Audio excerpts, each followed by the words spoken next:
Welcome, relatives. Come, have a look-see at my favorite room in the house.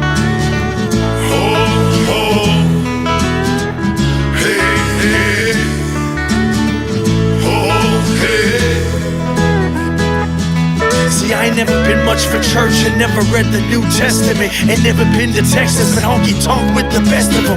Prairie boy is real, the blues runs in his veins. He always shows up on time, just like that 1 o'clock train. Bleed the heart at the way home and rising up from the south, but he's from North Canada, where they don't know nothing about. He rapped his ass off his whole life, arenas and dusty clubs. See, that's just what he does. He fucked it up with what he loves, and the people never questioned whether the kid had heart. He loved the game so damn much, he watched his marriage fall apart, and here's a few more little insights into the man.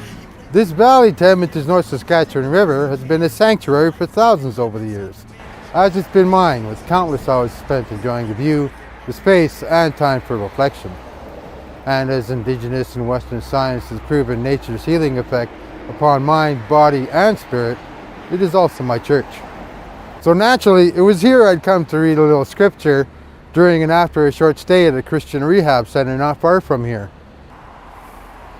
Now, even if you've never had the misfortune, I'm sure you've heard of those non-denominational 12-step programs with a 5% success rate, yet praised as a practice that works. And yes, many do say the 12 steps have been the only thing that's helped them. And this is something to be grateful for.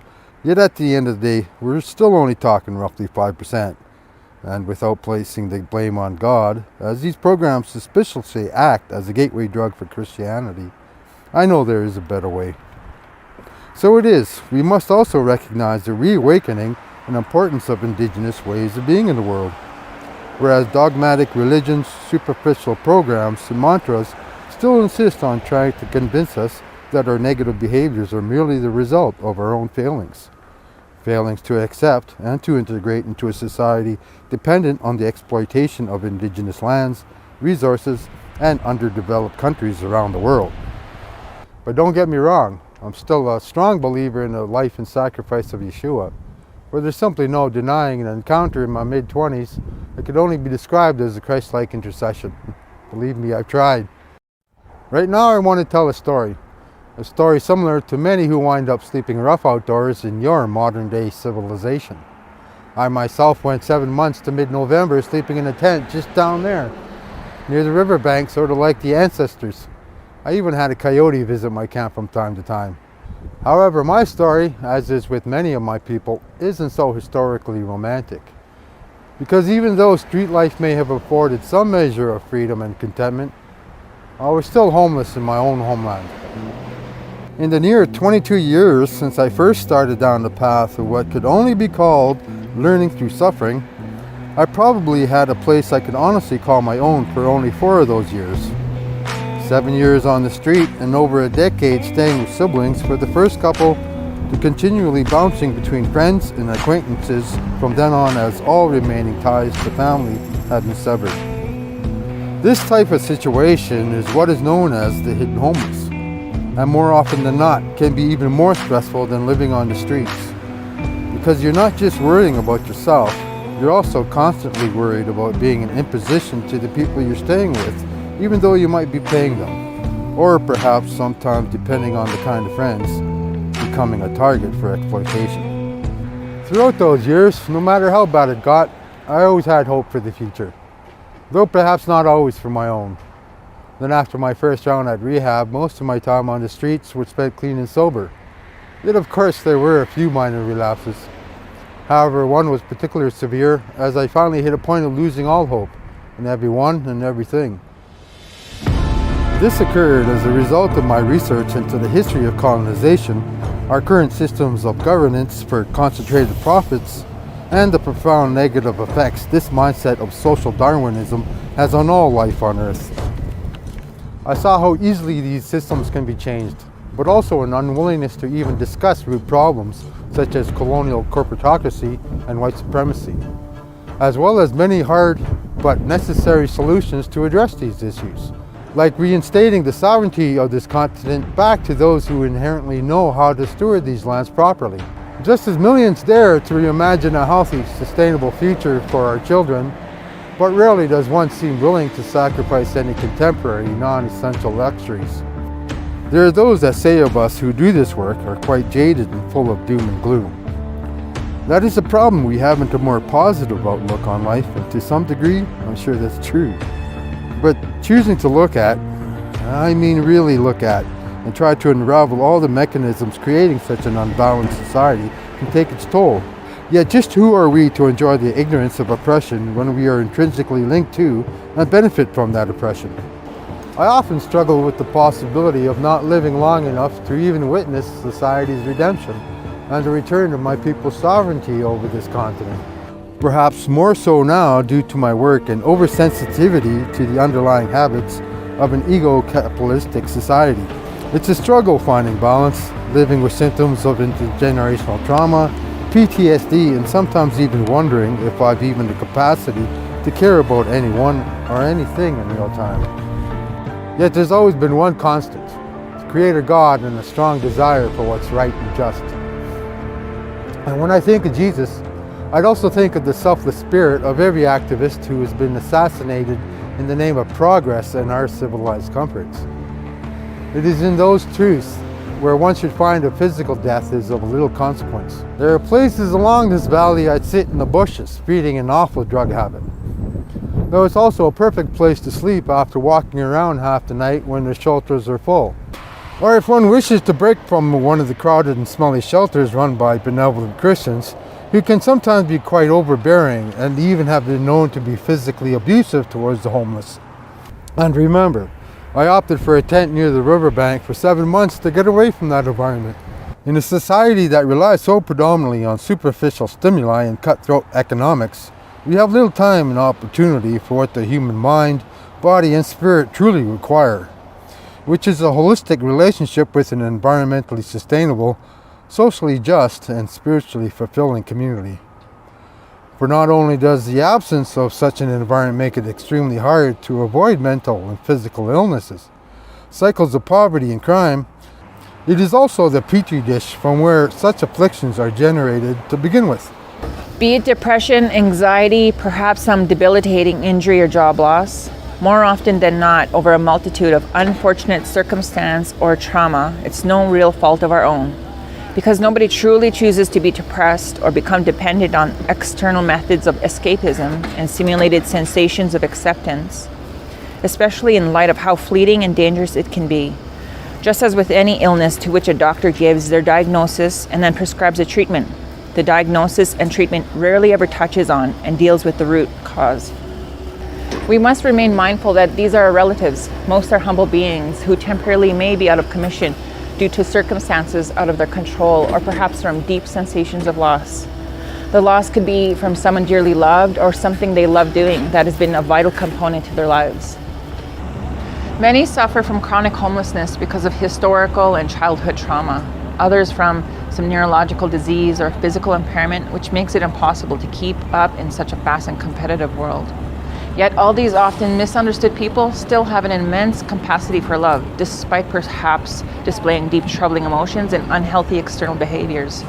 A therapist once said to renowned addictions expert Dr. Gabor Mate, "When a parent didn't know how to hold you, you developed a mind to hold you instead." And just as Indigenous peoples have always known, it takes an entire community to raise a child. And I might add the involvement of not just mind and body, but of emotion and spirit as well, in order to develop an equitable and healthy community. And even though Christianity claimed to bring the spirit with them upon their arrival, what we received bore little resemblance of what they spoke.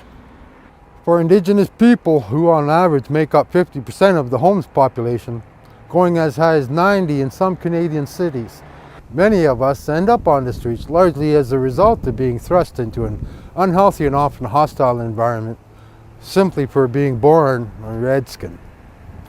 The results of which are reactions of disassociation, resentment, and anger towards a colonial society which not only tried to wipe us out of existence, but also tried to change the deepest parts of who we are as a distinct people and our connection to that which you as a civilized society still covet and claim, the sovereign authority over our lands and resources, as well as our children. And in a predominantly Christian society, systemic as well as individual-based racism reveals a mindset of entitlement that is proportionate to today's gross economic inequalities. In light of this, one is left to wonder if Christianity is more enamored with imperial aspirations than the mere winning of souls for Christ. This is the legacy of the Indian residential schools. Over 500 years of colonization and the doctrine of Christian discovery.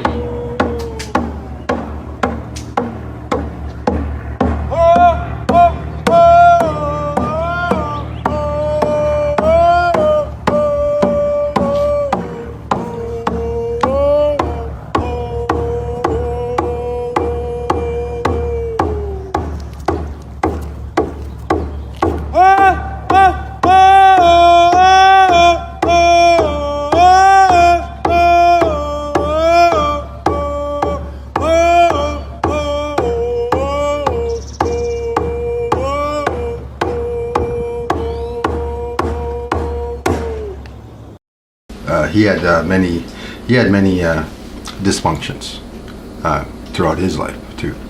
You know, stories he'd tell me, you know, it was mostly all just about fighting, right? That sort of thing. My mom went to residential school. My dad went to a labor farm, and it was a total erasure of our identities. Right? Growing up, I never knew who I was. I was ashamed of the indigenous part of my life, right? Because of the racism in school, being picked out by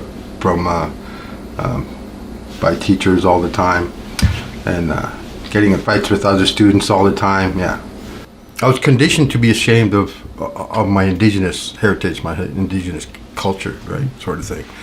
And the thing was, because of the shame I held towards my own family and my own culture, I aspired to be like what society had told us to be like. Everyone's responsible to have a job and, you know, feed into the economy and pay taxes and be good citizens to the Canadian construct, the colonial construct, right? And that's our responsibility as citizens of this country, supposedly, right? But our responsibilities to each other and to the land and to our resources, good stewardship of our resources, have been replaced with this false idea that the economy is the most important aspect to our lives. And that's the detriment not just to my family and the indigenous people, but to all people, right? Yeah. I mean, I grew up in a typical household with parents that grew up in a residential school, right? With all the trauma, intergenerational trauma. So I grew up with a lot of alcoholism and abuse, violence going on in the home, parents fighting, arguing all the time. Every week it was like almost every week, I think it was, parents would be drinking, partying, and stuff like that. And that was like for the younger part of my life, right? When I got older, my older teens, my parents, they stopped drinking, pretty much. Yeah. So we grew up in poverty, like many indigenous peoples, because poverty was not a choice. It was thrust upon us, purposely thrust upon us by Canada itself, right, and their policies and whatnot. Yeah, and that's generations. That's generational, right? So, like you mentioned, Johnny, that your story is similar to many other Indigenous peoples. So, why are so many Indigenous peoples struggling and suffering greatly today? It's because of largely because of the lies, the narrative that has been told throughout history. You know, the history was written by the victors. So Canada and the United States and all that, these colonies, they tell history through their eyes, through their perspective, right? So this story is about what the indigenous people face is not told. And when it's told, it's told in the grandiose style of Canadian patriotism, right? And that there's the biggest misconception out there is that we were conquered. That that the colonies came over, or colonists came here and they conquered the indigenous peoples, right? There was no war There was no war for the land for this over this continent, right? We invited early settlers in as friends and neighbors, right? And we were going to live together. But the colonies, they wanted it all. They wanted to control it all for themselves and subjugate the indigenous peoples, right? Because we weren't seen as civilized, right? There's this concept that, you know, this is Canada, right? I had a worker when I first got housed here after, you know, being on the streets for many years. One of our first meetings, she told me that you're in Canada and you have to be able to pay into the system, like pay rent, to pay taxes. And this was what she came to me, right? And told me that I am in Canada. Well, excuse me, see, I am not in Canada. And I am not Canadian. The Indigenous peoples, we're supposed to be separate nations, right? And our treaties were designed were written so that Canada and the Indigenous people live side by side without each other interfering in each other's affairs, right? But you take a look at Canada, and that's all Canada has done was take over the Indigenous people's affairs, and they dictate what our rights are, right, and everything, you know, where we live, well, and they took away our food supplies and all that.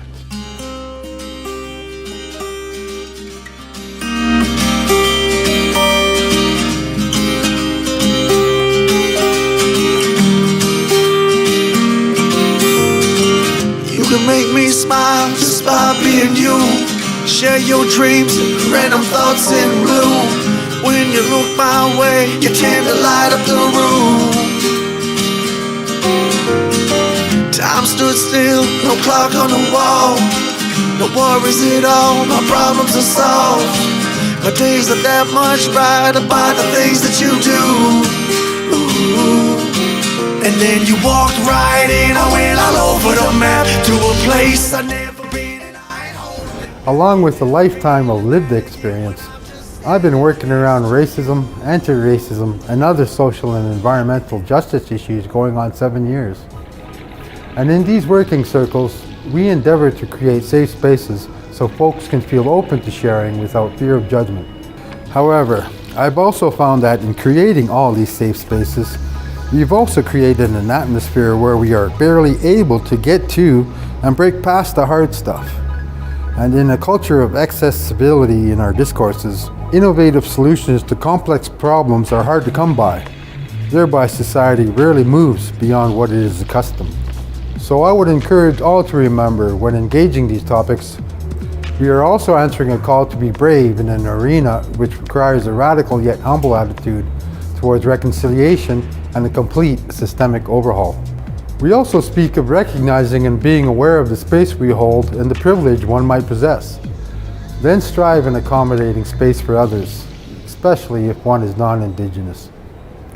This also applies to how we conduct ourselves in relationship to the world around us, which is now more than ever an imperative in the face of global warming. We talk about this idea of situational awareness in almost every discussion concerning reconciliation and privilege. Yet this call to reflection is yet to bear fruit in the mainstream all across Turtle Island, as it remains an individualistic issue, and the systems in which we work or work for go largely unscrutinized as topics become a "what can we do" opportunity for the very institutions that perpetuate many of these problems to one degree or another. Reconciliation, an ideal that now reflects negatively in the whispers of my people. Canada felt the sting of this in the solidarity protests all across Turtle Island for the Wet'suwet'en Nation earlier this year. What was supposed to be a journey of hope is now a question of how can we reconcile a relationship which has always and continues to be grounded in a strategy of political, corporate, and religious dominance over our people.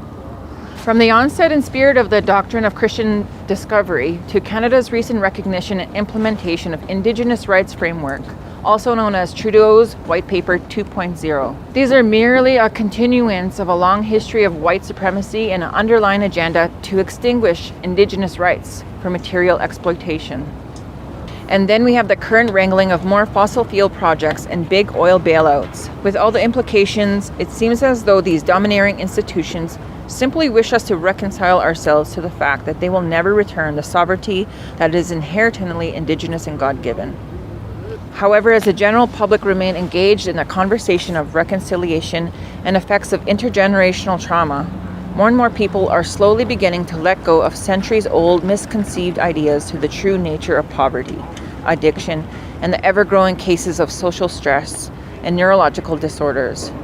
We are beginning to open up to new ways of looking at all our environmental and socio-economic problems, including how colonial society views the Indigenous peoples, our diverse and vibrant cultures with our very own systems of law and pathways to worshiping the Creator. But again, this is only part of the story. For just as the Truth and Reconciliation Commission's sole mandate was to deal with the residential school era, we must also take into account the 60 scoop, the mass removal of Indigenous children from their families without their advance consent into child welfare and foster care. Nothing is separate, and one condition leads to another as we see an over-representation of my people in your colonial judicial system. Then there are the resource extraction projects and male-dominant work camps, which research has revealed a connection to the ongoing crisis of murdered and missing Indigenous women and girls, the human slave trade, and of course, colonial racism. So Johnny, a lot of my friends, they find it really hard to understand colonization. They find it hard to understand why people are struggling. And what do you say to them, or people who say, you know, this happened so long ago, why don't you get over it? I'm going to get over it. Canadian and American citizens, we're calling them settlers, right? And that's a romanticized version of romanticized, Hollywood's romanticized that term settler, right? And people are calling, but if you look in the dictionary, settler has a very different meaning to what we're applying to the Canadian citizens today. A settler technically is a new immigrant with somebody that lived in another country, then they came here, right? But if you're born in this country, you're a member of a colony, so you're a colonist. And even if you are a settler coming to this new country, right, you come under the premise of integrating into being a member of the colony, Canadian or America. So you're not a colony. You're not coming here as a settler. You're coming here as a colonist. So everyone calling each other settlers, right? That's a misconception, and we got to use proper language to understand our positions, right, in this country, in this continent. With First Nations peoples, we are originally the true stewards of this land, right? So keep referring to us as Canadian or citizens of the colonies is wrong, right? That's just a form of assimilation, right? And assimilation isn't all that bad, right? Progress isn't bad in itself. Technology isn't bad in itself. But how are we presenting those technologies, and how are we, with the economy and all that, how are we engaging in these systems? There is a problem right there, right? Indigenous laws need to be respected and need to be integrated into the Canadian system as well, because as it stands, as I said earlier, it's all about the economy, and our health, the public health is being sacrificed for the economy. First on CBS Mornings, a disturbing new congressional report out later today finds more cases of manufacturers selling baby food with high levels of toxic heavy metals. The report describes dangerous levels of toxins, including arsenic, lead, cadmium, and mercury in popular baby food products. The toxins can be particularly dangerous. You will not be surprised to babies. Well, the Indigenous people, we don't have our land, do we? Right? We don't have authority over our lands.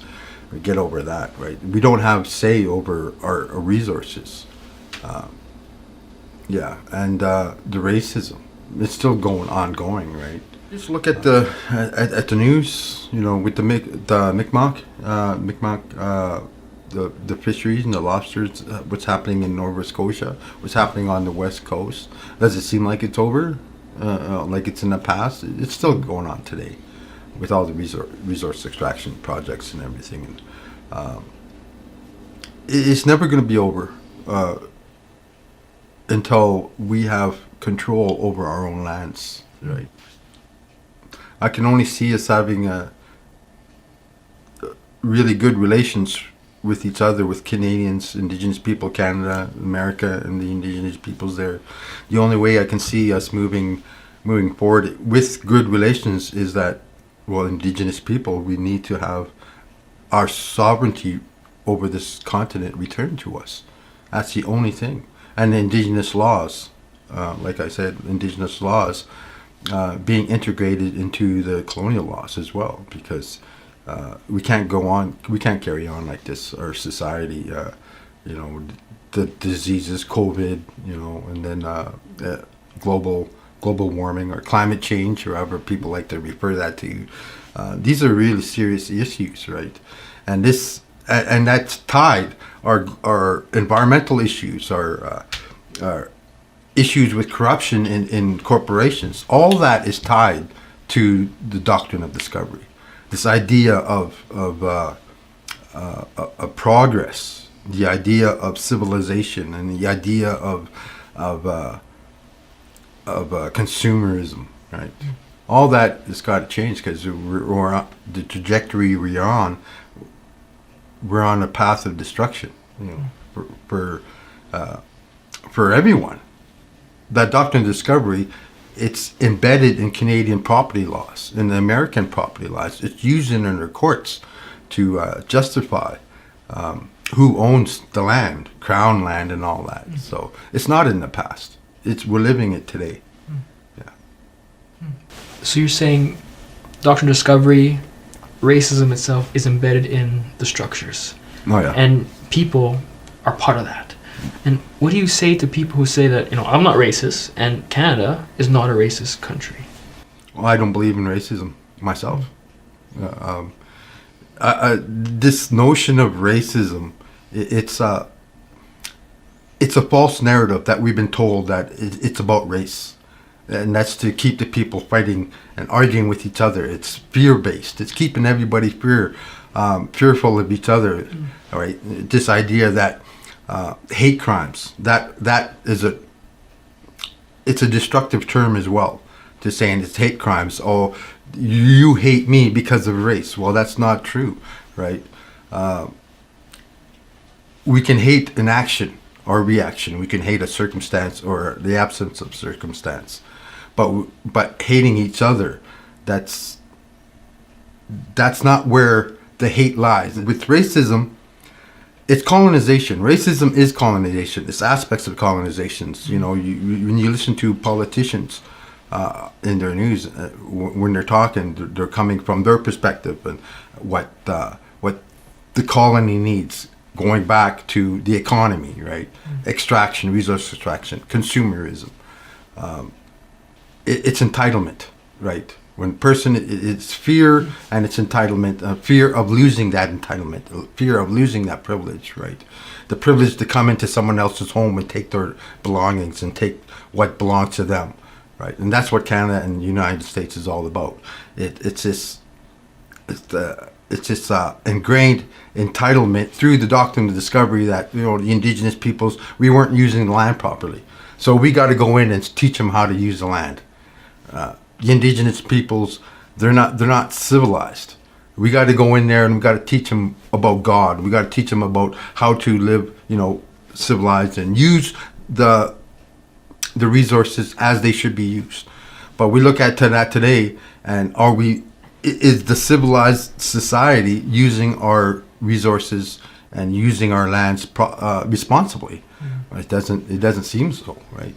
So you're saying, Johnny, is racism is merely a symptom of the bigger issue of colonization. Oh, most of it, yeah. So colonization is the umbrella term. Racism is this little people. We focus so much on racism, we're missing the big picture. Missing the big picture, okay. Yeah. And colonization is not just about race; it's about land. It's about land and resources. And resources. And privilege, right? That really changes the conversation. Yeah. The privilege. It's about privilege, right. Yeah. This notion when people talk about racism starts in the home. For a child that might be true, right? But where did that family unit begin with, where did that racism, those ideas of racism start to begin with, right?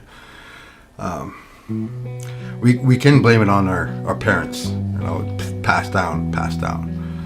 But we are also always inundated with this othering, stratification of our society by fashion, by income, and by your status in society and all that, right?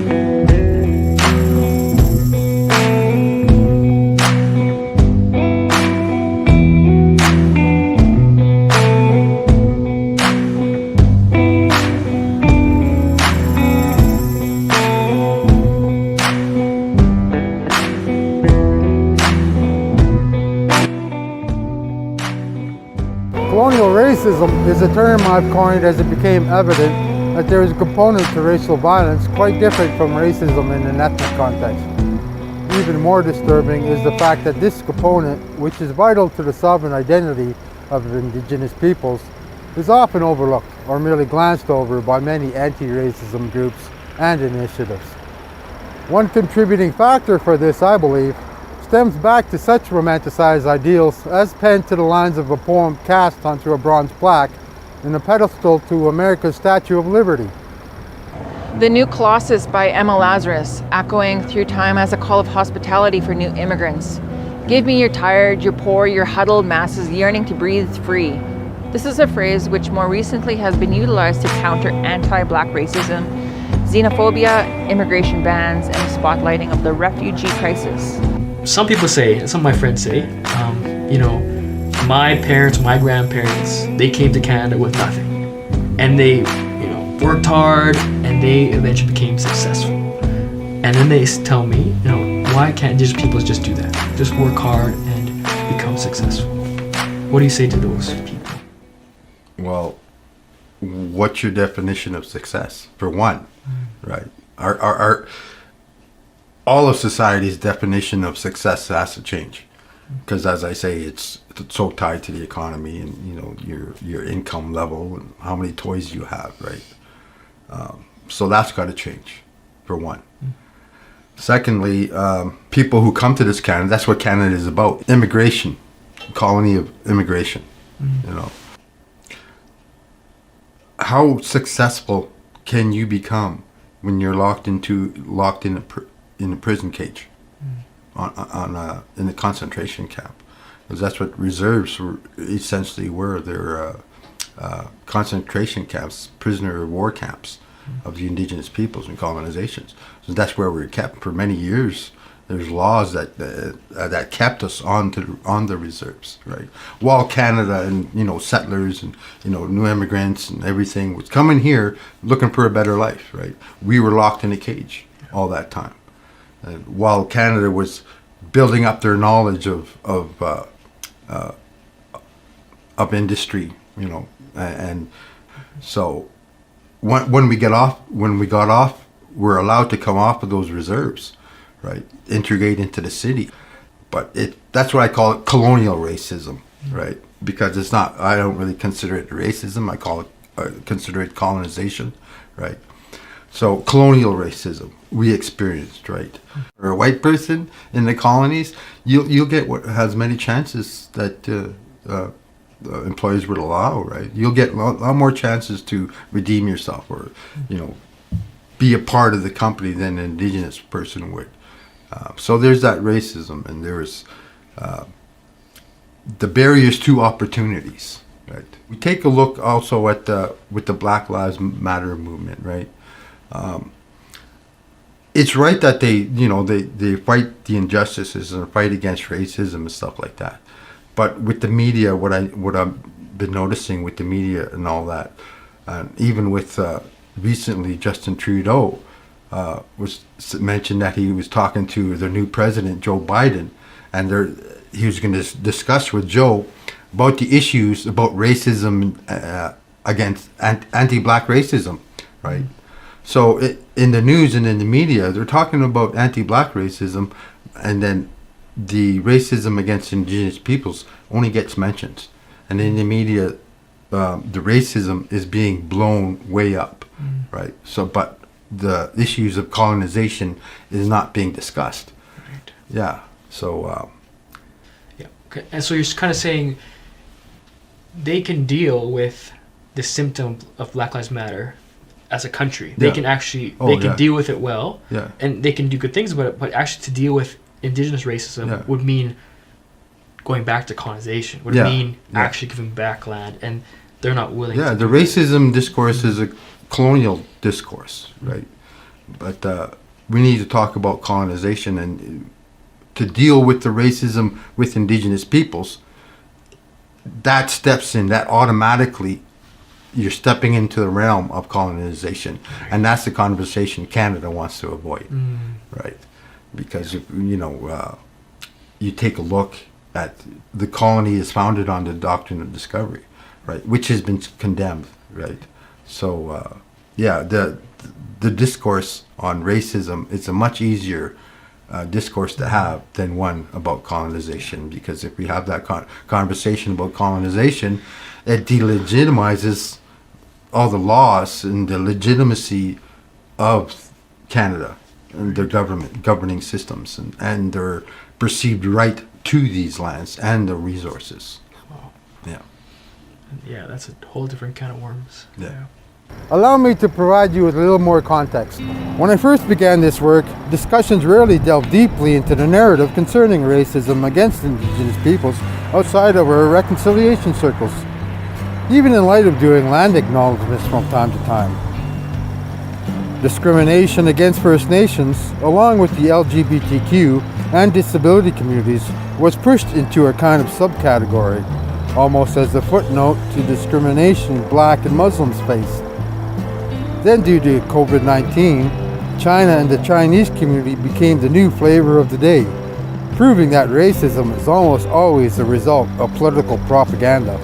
And when we did discuss the oppressive history between Canada and the Indigenous peoples to any extent, the conversations would always revert back to colonial and immigrant minorities seeking the same privileges and prosperities which has subjugated and oppressed my people for centuries. Now, I don't mean to seem callous, and it's hard to admit just how many times I've resented sitting in some of these discussions, listening to good honest people talk about having derogatory slurs directed at them, or being targeted in the store, whereas it's commonplace for the Indigenous experience, and yet goes far beyond that. As every time I step into any store, I'm extremely cognizant as to go directly, grab what I need and get out fast, so as to try and avoid being followed around. And as we see in today's labor market, more and more people of color are being utilized as undertrained security guards in shopping centers, university campuses, and public areas such as transit stations. I'd also think of all my people who are still dying in the streets from exposure, violence, and overdose as a direct result of social Darwinism, birthed from the mind of white supremacist and Christian turned atheist Charles Darwin. But that's just it. I then begin to feel like a horrible person because I also realize that many of these people are simply escaping the same kind of problems my people face. And in many cases, much more hostile environments due to the ongoing wars for resources, profit, and the ever-growing American military-industrial complex. Because this is our home and native land. Today, colonial racism is largely provoked by such politicians who announce to the media that the Indigenous people's right to free, prior, and informed consent cannot be interpreted as a power of veto to various resource extraction projects, a point Canada argued in the creation of the UN's Declaration on the Rights of Indigenous Peoples, of which they voted against. Whereas anyone who has even a rudimentary understanding of the English language can see, this is exactly what it means. For many of these projects often have cascading, long-term and devastating effects to our lands, our hunting and fishing rights, and to the health and safety of all living things.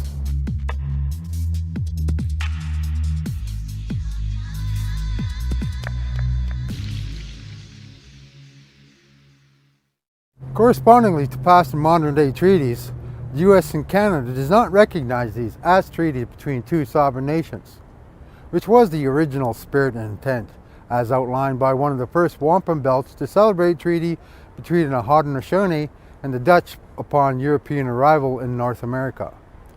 The wampum was to ensure that Europeans and First Nations, while living side by side on the same land, would not interfere in each other's independent affairs. One example of this callous regard for spiritually binding treaty making is the case of the Micmac Tribal Society versus Canada, brought before the UN Human Rights Committee in 1980, in which Canada argued, international, American, and Canadian law do not recognize treaties with North American Native peoples as international documents confirming the existence of tribal societies as independent and sovereign states. These treaties are merely considered to be nothing more than contracts between a sovereign and a group of his subjects, which of course Western laws have the theory of efficient breach, in which they will simply break a contract and pay a meager pittance for damages if they felt honoring the contract would cost them more than they're willing to pay. In a more recent atrocious example, we see Canada's utter disregard for the human rights of Indigenous children.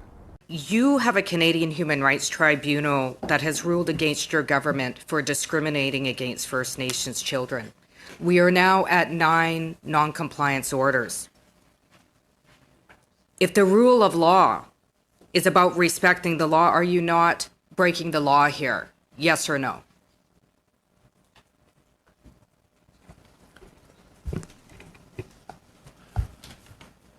First, thank you for the question. This is a highly emotional yes issue. or no? Because I've we're asked speaking a about yes or First no Nations question. children, and this government is resolutely So committed I'm to gonna Please allow him to help you here. answer the question. Please, let's cut the talkovers and get a question answered and then move on. So what we're facing as a government is a challenge on many levels. The Prime Minister in his mandate letter to me has been quite clear. We will compensate First Nation children for the harm they have suffered to the extent Chair. that monetary compensation can do so. We'll move on to the next one. Well, this isn't a very important So- issue to me, MP Gazan, so Yeah. I'm glad to answer it at a later date, but It's- it you're is not something answering my that question. requires a lot more Because it analysis and seems discussion. that your government supports the rule of law when it suits your economic interests. And I say that because many times we end up in these situations in Canada because it does not respect their own laws, their court decisions, or human rights of Indigenous peoples or Indigenous laws. So if upholding the rule of law means respecting law in courts, we can hardly conclude that respecting the rule of law of for Indigenous people and their rights has occurred with this government. Do you agree? Such is the insidious nature of the Doctrine of Discovery, which permeates our modern-day culture of economics, that rarely does one realize mere citizenry to these colonies is a perpetuation of Indigenous and environmental oppression. Just as colonial governing and judicial bodies refuse to take any serious moral account of their place in history, because doing so would mean acknowledging that their patriotic legitimacy lies entirely in a religious doctrine of racism, theft, and genocide. And to turn the tables on misconceived notions towards the noble savage with paganism, we have Christianity's own mythical practice of claiming foreign lands and resources simply by reciting a few words from the deck of a ship, or planting their flags and symbols upon our soil. So likewise, the branding of trees and sandstone cliffs as Meriwether Lewis did during the famed Lewis and Clark expedition of 1803 to 1806. All of which are still entrenched as the legal Euro-Christianized foundation of appropriation within your courts. Today, we see this delusion of ownership play out in the building of America's border wall, keeping Indigenous people out of their own territories. Boundaries only reflect fear, and fear restricts movement not only of the physical, but movement in the spiritual as well. Such boundaries cause an inability for our society to flourish in a good way, to nurture and be nurtured. And so it is with reconciliation. How are we to come together and heal as a global community when the dominant power structures refuse to relinquish positions of privilege and pride through ill-gotten achievements? In other words, if there is no repentance, how can there be forgiveness? In 2011, the UN condemned this 1452 papal bull along with other such racist doctrines of superiority, which even today is a foundational instrument for the ongoing exploitation of Turtle Island. So, considering this history in relation to the slow genocidal policies toward entire nations, the African slave trade, and Canada's slave labor of immigrant minorities, I believe it's vital to always keep in mind that our essential need for reconciliation and our discourses on racism are intrinsically of the same issue, stemming from the same spirit, the same trickster. One must also keep in mind, as it is expressed by the two-row Wakmam, Indigenous peoples are either Canadians nor Americans, and as the original stewards of this continent, our ancestors wanted us to remain as separate nations from the colonies. However, the allure of materialistic abundance proved to be too great for our Christian neighbors, as never did they intend on honoring any treaty agreements with wildlife once fed to their dogs. We are the rightful sovereign people of Turtle Island.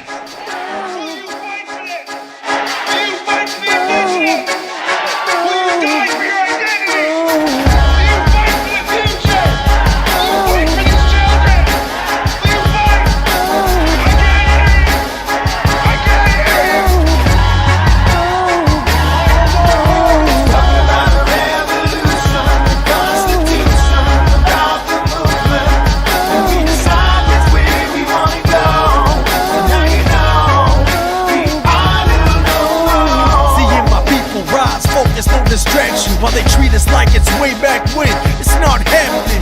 Now we united and we sprung up into action. What's the future hold now? See, that's the question that we're asking. Masking the truth in the sneaky optimist bills. It's like they're having all of us killed. See, all this is real, and it's our God-given inherent right to protect the land, son. You see, it's been for too long. You've held it all for ransom since colonization and the Royal Proclamation. It was told my generation be the one to awaken as First Nations people. Some have never felt as equal. Lost words, tongue-in-cheek stealing and axis of evil. My people united and rise. The numbers made your mind blow. It's only been 300 years. Where did all the time go? I give it all I can give. So long as I live, truth is I'm still pissed over Frog Lake and Pine Bridge. Talking about the revolution, the Constitution, about the movement. We decide which way we want to go. Now you know we are. It's hard to sit in the church and seeing everyone talk about prosperity, talk about God's blessings, how God's blessed them, and thank God for their blessings. And as an Indigenous person, you know their blessings, all these people's blessings, and they're thanking God. Their blessings came at the cost of Indigenous lives, you know, the history of genocide, right? So to sit there, and it's hard for an Indigenous person, you know, with the knowledge of that history, to sit there and, you know, to deal with that. And there's racism within the church too, and there's all that stratification within the church itself. You know, you can have all this language. Oh, we're family, and we're sit together and have a meal, right? But a lot of that is just on the surface. You know, you think about people, putting on nice suits and nice clothes and putting on their nice dress, best dressed for Sunday morning and put in a church, right? And then that's all fine and well, but that seeps into the mindset, of this exterior, outward, this exterior appearance. It seeps into our culture, but this exterior culture of appearance, and income, wealth, that throws up so many barriers for people. So John, let me just ask you straight. Do you think the church is part of colonial racism? Well, you take a look at the Doctrine of Discovery, in it, right there in itself, even though it doesn't mention racism, but it's implied, of the othering, right? So most definitely, I mean, to take the land from savages,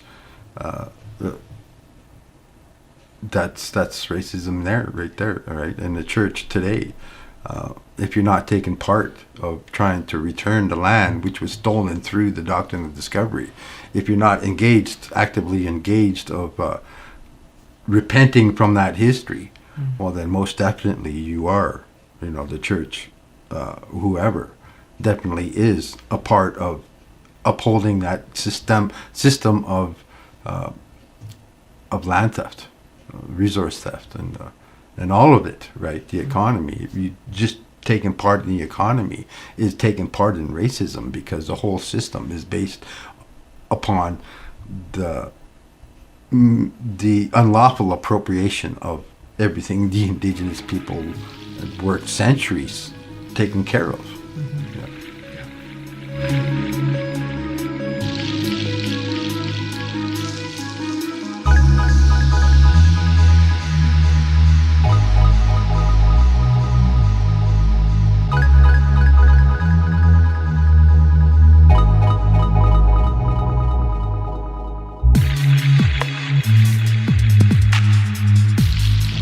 Yet when we look carefully at Canada's national anthem and its second verse, our home and native land, we find a mindset which implicitly runs counter to this truth, especially when we take into account the English translation by Parliamentary Translation Bureau, O Canada, land of our ancestors.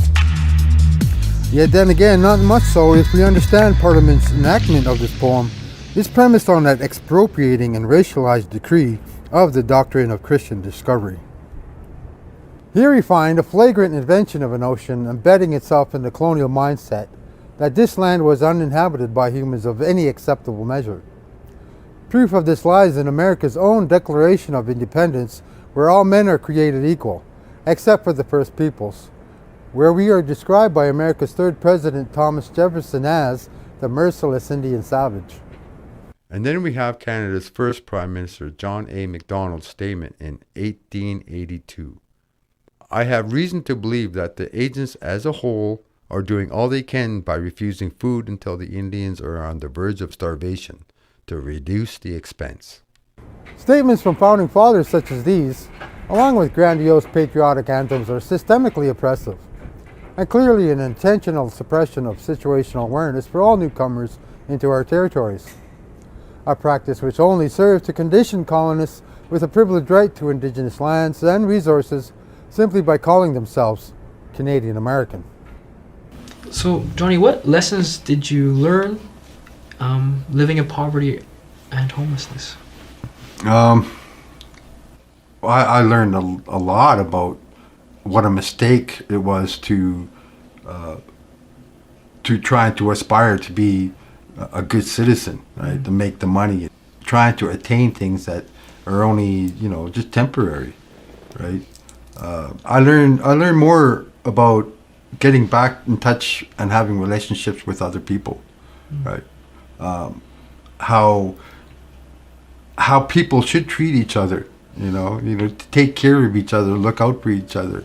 A lot of the communities on the street, because we are in that situation of being vulnerable, let's say, or understanding that I have an addiction, you have an addiction, we're all here for a reason or whatnot, right? We all have different reasons, but basically it either comes down to poverty or addiction or, something like that, right? Or some mental disabilities, right? So being homeless taught me that, we're putting everyone on an even level, on the same level, that there's no difference between you and me. Whereas within a society, within the civilized, being a part of the system, right? It's all structured, hierarchical. You're either a boss or you're the labor, right? You're either rich or you're poor. Those kinds of things. Those labels and that class of stratification has no place on the streets, really. But what can the church learn from Indigenous peoples? They can relearn how to connect with the earth, how to have a relationship with the wildlife and with the flora and fauna, right? They can go back and remember what happened in the Garden of Eden, right? There's one aspect about the Garden of Eden that the church is missing out on, and that's what's the lesson behind the apple. Eve taking the apple, right? Why were they kicked out of the Garden of Eden? Because they couldn't practice restraint. They didn't practice restraint. They were told not to eat of that apple, but they ate of the apple. Yeah. And you take a look, and they were told man and woman was created to be with God in the garden and steward the garden together. And the man was given command to steward the garden, right? And now look at our society and our ecosystem where we are today. Canada makes up about 70%. Is 70% Christian. That was the census in 2011. That 70% Canadians are Christian, right? And so they have a big, large influence of what happens in this country. A huge influence. It's Canadians, right? Or as Christians, Canadians. So what's played out in the Garden of Eden is playing out now, from what I see now, right? It's playing out right now. Is that Christians, Canadians, they're not practicing restraint, in our consumerist economy, and that's what the Indigenous culture is a lot about. Is about good stewardship and not taking too much, not taking more than you need from the land, right? And so they can make that connection. It's about good stewardship, practicing restraint, not feeding our what do you call that? Our animal desires, right? Right. Yeah, not feeding into our animal desires. Which leads to consumerism and Over all this stuff. consumerism. Yeah, exactly. Yeah. If we're truly serious in stemming the tide of racially motivated crimes and the possibility of ecological collapse due to global warming, it only makes sense to understand that the Doctrine of Discovery's message of prosperity through oppression is the true basis of all our blessings on this continent. And so we must ask ourselves just what sort of a legacy we are willing to leave behind. Today's society is so conditioned to focusing primarily on what's right in front of us in nearly every area of our lives, including our spiritual practices, that we unwittingly place our faith in often false security blankets, such as insurance companies, extended warranties, investment firms, and church altars. Then there's the banking system, business and personal loans, metal crosses, and consumer debt. Yeah, that's right. Debt is also rationalized in modern-day economics as a security blanket, simply because debt is the means by which our current system prints more money, thus creating more quote-unquote prosperity, though countered through inflation. Anyway, we have all this foolishness which results in our being utterly consumed with the struggles of life than actually living. Then in turn, when faced with a negative societal issue like racism, we try to specifically deal with the symptoms rather than going after the root cause which produces these issues in the first place. One example used to justify slavery was a favorite among Christian slaveholders in the Americas. Genesis 9, where Noah commands Canaan to be a servant to his uncles after Ham, his father, walked in on Noah, passed out drunk and naked. And then there is Aristotle's theory of natural slavery, in which he quotes a play from Euripides. Wherefore the poet says, it is fitting that Hellenes should rule over barbarians, as if they thought that the barbarian and the slave were by nature one. He then goes on to say, wherefore Hellenes do not like to call Hellenes slaves, but confine the term to barbarians. Yet, in using this language, they really mean the natural slave of whom we spoke at first. For it must be admitted that some are slaves everywhere, others nowhere. Here, Aristotle is clearly speaking on the stratification of society. Coincidentally, if you don't already know, much of your Western civilized ideologies stem from ancient Greek and Roman philosophy. Romans fed Christians to the lions, and then Christians fed Turtle Islanders to their dogs. And now Chief and Council, along with various indigenous organizations, feed their own people to colonial political will. Kind of reminiscent of a strange form of Stockholm Syndrome, playing out through time, don't you think? Therefore, when we look at the skewed ideology of superiority and its ongoing and devastating effects, I feel it's imperative to criminalize any and all platforms of white supremacy. This is an area in which the Canadian discourse on combating racism is lacking. And this, I believe, is a very real barrier to battling systemic racism in our communities today. So this is the big question, Johnny. Okay. What can the church do to take part in reconciliation? Start working to undo all these systems that are designed to take right from the land, and build so many comforts. Right, all our comforts are bringing us to the brink of extinction, basically. Right, and that's the idea of privilege, privilege and domination. Take a look at the word of dominion again, right? You know, that we have dominion over resources, over the animals and all that, right? I think that the interpretation of dominion has been perverted over to extreme, just like our economy sort of thing, right? To our technologies. There's good in these, in many of what our society has built. There's good in many of those things that we have built. But then there's that overextension of an overuse and the perversion of what's good. Return our sovereignty. That's first and foremost, main thing, right? To return the sovereignty back to the Indigenous peoples it's in that happens in our everyday conversations, in our everyday lives, right? If whenever we come across a conversation about the economy or about the governments and the authorities and their laws, right? We gotta always, the church gotta take a part in questioning the narrative that's coming from the media, coming from Canada and the governments and our politicians, right? We got to pay attention to what's being told, and push back on this idea that Canada is this great and wonderful country.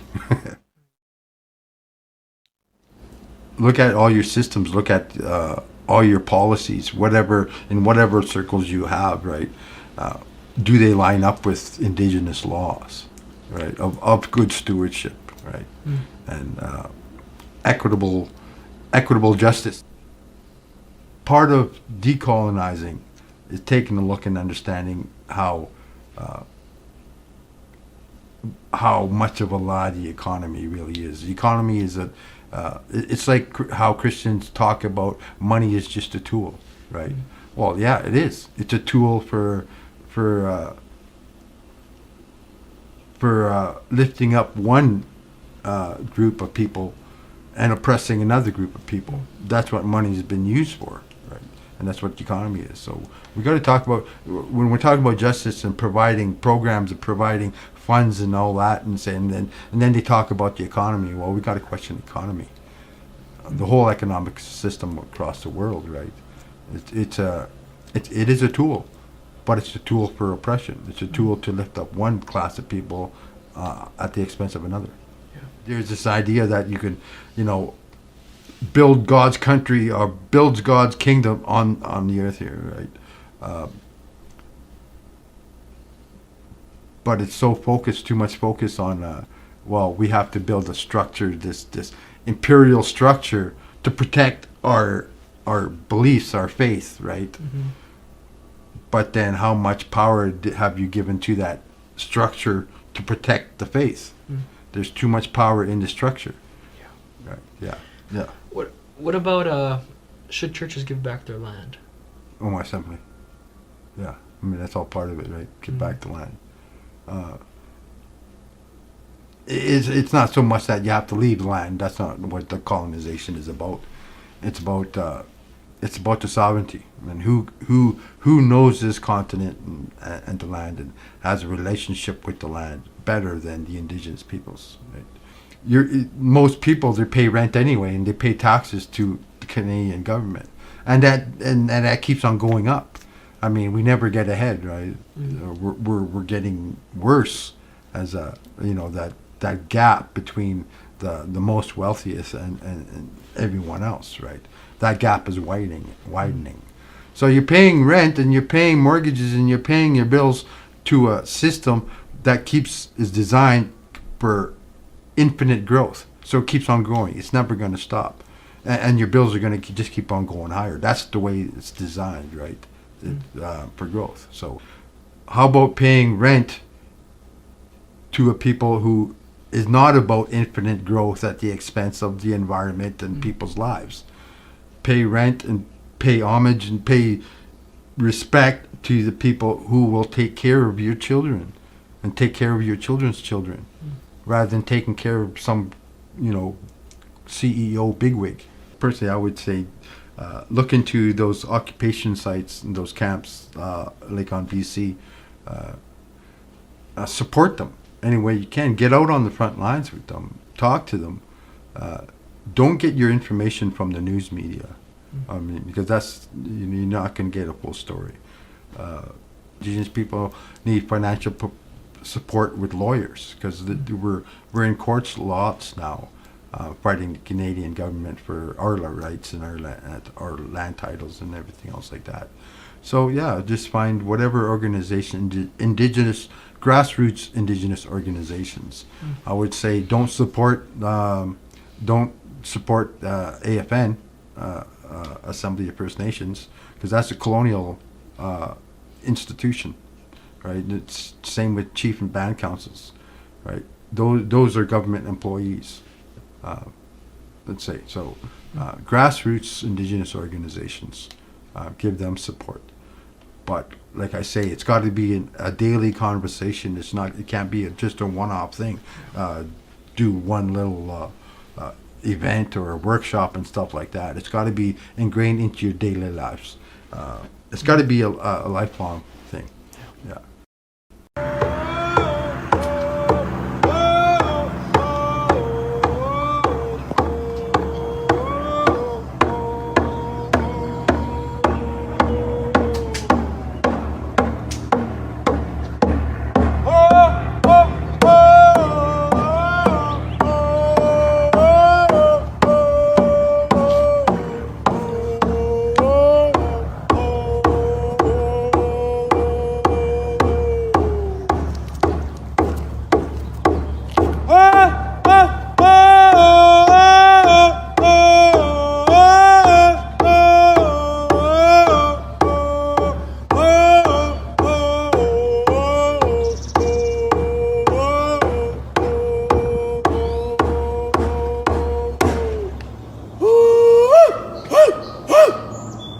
So far, we've covered an historical as well as contemporary context on how the doctrine of Christian discovery plays out in all our lives. My own journey has been growing up in a family filled with love, while also recycling trauma-induced habits, stemming from religion and state-sanctioned crimes against humanity, most predominantly poverty, and the conditioning for blind acceptance of economic slavery. Yet it was love which left me with a curiosity that led to another path, a war path against the trickster. Ephesians 6:12 says, "For we do not wrestle against flesh and blood, but against principalities, against powers, against the rulers of darkness of this age, against spiritual hosts of wickedness in the heavenly places." In closing, I wish to share with you where the awakening really began for me, which I hope will unsettle your spirit as much as it did mine. One morning as I crawled out of the brush of our beautiful river valley, still quite foggy from a 2-day bender, I pulled myself up the embankment, and when I got to one of my favorite spots, I found this poem etched into one of the slats of a bench where I've laid many times before. Don't be considerate of me for any reason on any day of the year. I don't need to be treated good on my birthday either, because I suck. Don't waste your time and energy trying to be my friend, because I'm no good at anything at all. I don't understand anything. I'm so very bad company, and you cannot confide in me. You cannot depend on me. I am not trustworthy. I am a total drama queen.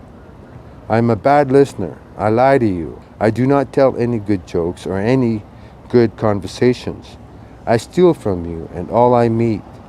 So please do not try and be my friend, because I do not know how to be, and I do not deserve to be shown or given respect in any way whatsoever. Plus, I am not so attractive in any way. I also have bad table manners too. Oh, and I'm native. That does not mean I do not know how to dress or put on makeup. I smell like I have not showered, and you can clearly see that too. Love. It's easy to love. Christianity's whole religion talks about love, and yet harbors a gruesome genocidal history. Let us look past our overplayed pie-in-the-sky mantras. Ask for and promote understanding and wisdom first and foremost, as Scripture demands, and real love will naturally follow. But love by itself is blind, with no real understanding of that which you are professing to love. Nor is there the proper level of respect, because then it becomes all about you and your fuzzy, lovely feelings. It was this lost and horrid cry of grief in which I felt a sickening familiarity, followed by a strong determination to do something about it. And so we hope to continue sharing our lives and prayers with inquisitive folks just like you, building an army of rainbow warriors in the name of all of creation. Culture. The set of shared attitudes, values, social practices, customary beliefs, and material traits of a racial, religious, or social group. Also, the characteristic features of everyday existence, such as diversions or way of life, shared by people in a place or time. And when we honestly and earnestly look at this self-proclaimed, culturally diverse and inclusive society in which we all reside, one may see the outward expressions and appearances of a diverse culture in some respects. Yet, in actuality, the only real characteristic feature of our everyday existence, which we all practice in commonality, is a hierarchical economic system of wealth stratification. Then we must also ask ourselves what we must sacrifice, as Jesus sacrificed, in way of repentance for damages accrued, past and present. Every colonist and newcomer ought to be fully aware of the Indigenous perspective towards the ongoing colonization via the Doctrine of Discovery of our lands and peoples, if we wish to even begin to talk about ending racism on this continent. Indigenous advocates keep hearing the same response from Christian and internet trolls that it's in the past, get over it, and God says to forgive. Yet we must realize all our negative societal issues stem from a Greco-Roman mindset of slavery, the exploitation and overconsumption of resources, and safeguarding of corporate interests. Colonialism and the privilege that came with it was evident with settler colonial violence and government policies of starvation and the toxification of Indigenous peoples' food security systems. As it is today, not only United Nations condemned colonial authoritarianism, but in our culture of stratification through economics, media, and trend-setting style as well. It's time we start over. We need a new beginning. Just as the developmental period of a child is sacred and requires a high level of intention, so too now do we have an opportunity to rethink our way of being and try and do it right. We need a society where high capital interest is not the primary objective. It's time to rebuild a new economic system. It is my hope through this work you are continually inspired for sharing your voice in the current paradigm shift. And in the spirit of treaty, please support movements for Indigenous sovereignty and independence from irresponsible corporate rule, in so that we all may one day coexist on Turtle Island, free of divisive socioeconomic structures. The reset button has already been hit. And if we ever wish to create that environmentally sustainable, socially just, and spiritually fulfilling world we all long for, we must take a hard, honest look at the foundations of what our communities were built on and address such elements. This includes the whole of Christianity in stepping back and recognize our part in benefiting from such a one-sided history and start over clean.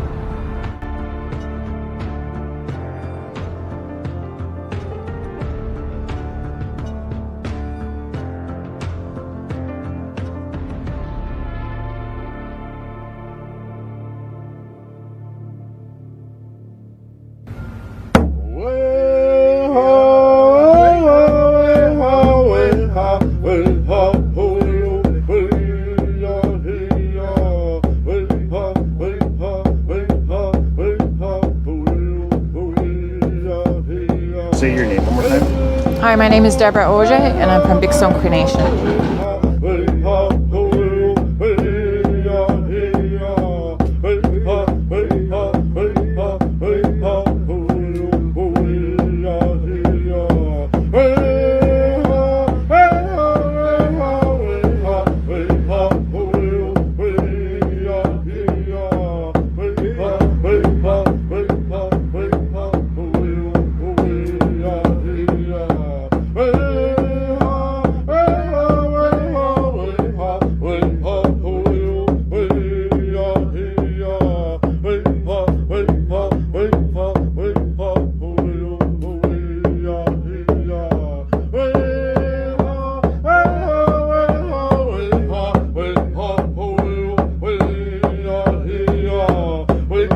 Color don't mean anything.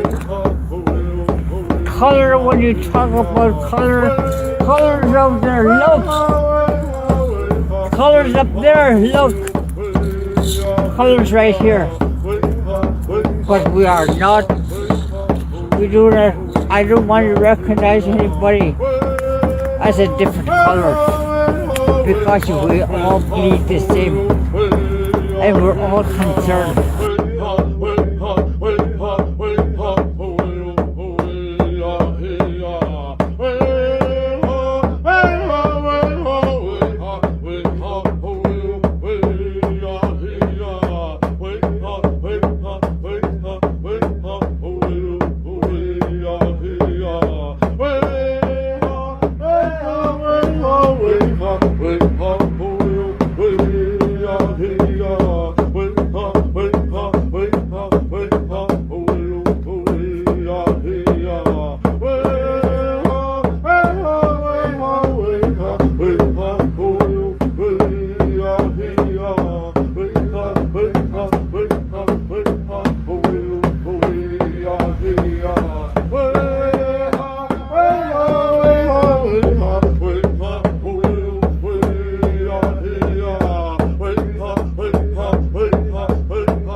No matter your stage in life, you have a responsibility to the people and to the land in accordance to our laws of delegitimizing the systems of economic slavery, poverty, and environmental intoxication.